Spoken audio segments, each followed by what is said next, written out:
Donna, we're here at the Salzburg Global Seminar talking about breaking the glass ceiling. You're an expert in work-life issues. What's the connection between work-life issues in corporations and the reason we're still talking about this so many years after we started talking about breaking the glass ceiling? Interesting question. They are very, very much intertwined. In order to advance women, of course, you have to have some kind of level playing field. And you can only get to a level playing field by accommodating women's mainstream responsibilities, as long as they still are. Don't see any time in the future when that's going to change, which is caregiving.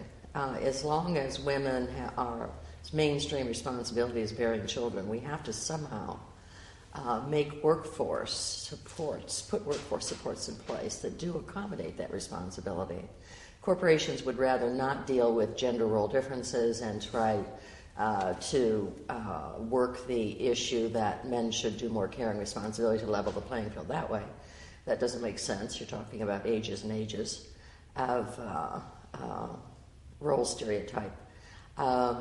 So they'd rather focus on exactly what they can do as a corporation to support the whatever inequities exist. But we all know that corporations don't change unless it's in their interest to change. Actually, people don't change unless it's in their interest to change. Of course. So what's the business case for making changes in work policy? Well, the business case is, of course, the workforce now is pretty much 50-50 male and female. Corporations are after the best and the brightest. There is no difference in the best and the brightest between male and female. So if indeed you're true to that principle, you want to make sure that in the pool you're recruiting, that you have an adequate number of males and females to be representative of the demographic population. But I think in terms of attracting talent and retaining talent, corporations have found it over the years, especially over the last 50 years, that they really need to tap into women's labor and women's talents in a much more strategic way than they have in the past. And now you work with many corporations that Yes. have got policies. If you could write an ideal policy, what would be the elements of that? For a corporation, an ideal policy would include workforce supports that level the playing field for women, and that would include things to provide for child care provision from birth all the way through school. We tend to forget about children when they reach middle school age, and they still have care requirements that are very, very important. I would also make sure that corporations have workforce supports in place for caring for elderly relatives, which still predominantly falls on the shoulders of women. Once those things are in place, plus very, very solid and robust policies about schedule choices, scheduling flexibility, being able to determine mutually with your own supervisor or your own department exactly what your work schedule will be. Those are critical to keep women in the workforce. It's not enough just to attract them. You've got to then retain them, and then after you can retain them, then you can move them up through the ranks. Have you found in the companies that you've worked with that women and men are taking advantage of these policies? They are, men more slowly than women. But if you look at the research data from particularly the younger generation, men want control over time just as much as women do. Men maybe for different reasons, but I think one piece of research I saw from Deloitte, 24% of their new hires accepted the job because of flexibility, but 12% of the men did. So I think that's going to increase as the mean age of the workforce decreases once the baby boomers do retire. And it's much more legitimate now, I think, for men to do it. Men are getting more involved in caregiving. That's true. It's certainly not equal yet to women. I don't know whether that'll ever be the case. But life is complex now. It is a 24/7 economy. And life is much more complex for men as well as women. So they do have a desire also for flexibility and control over their time. Is there an example or two in corporate America that you would like to cite as being a model? Many corporations have wonderful, most best practice companies also are best practice companies in terms of work life and women's leadership.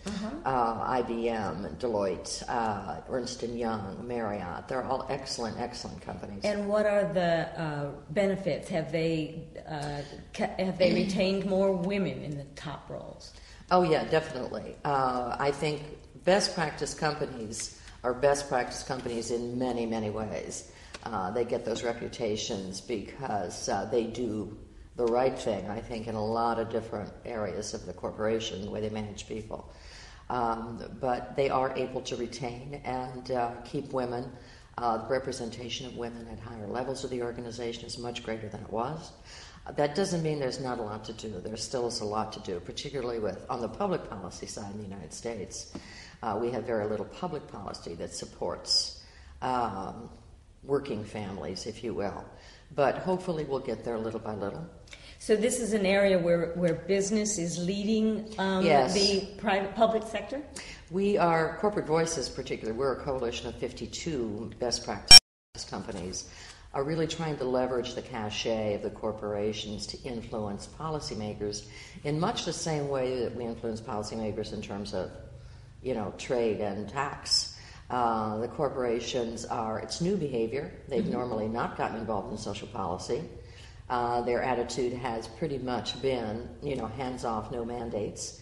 But we're working that issue. If they can get involved and corporations can input about what has worked, they have tons of experience, what has worked on the front end in terms of stabilizing the workforce, retaining talent, retaining women. They can share that with policymakers. It makes for better policy. So our agenda is to inform policy on the front end. And we're pretty much, have had some major successes. The campaigns, presidential campaigns going on right now, have excerpted directly from our Business Impacts of Flexibility report and included in their policy agenda for families. That's a start. Doesn't mean it's going to be put into any kind of policy format, but it's certainly a start. Begins the conversation. It begins the conversation. We had a wonderful success with the Civil Rights Commission.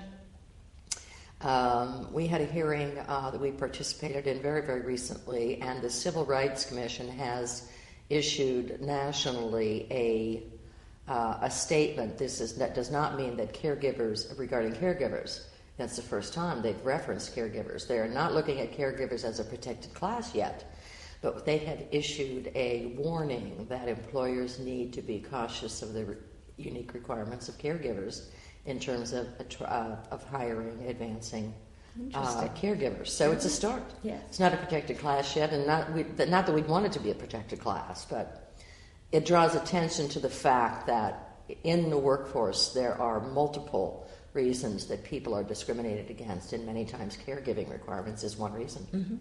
I noticed you mentioned earlier on that younger men are taking advantage of these policies.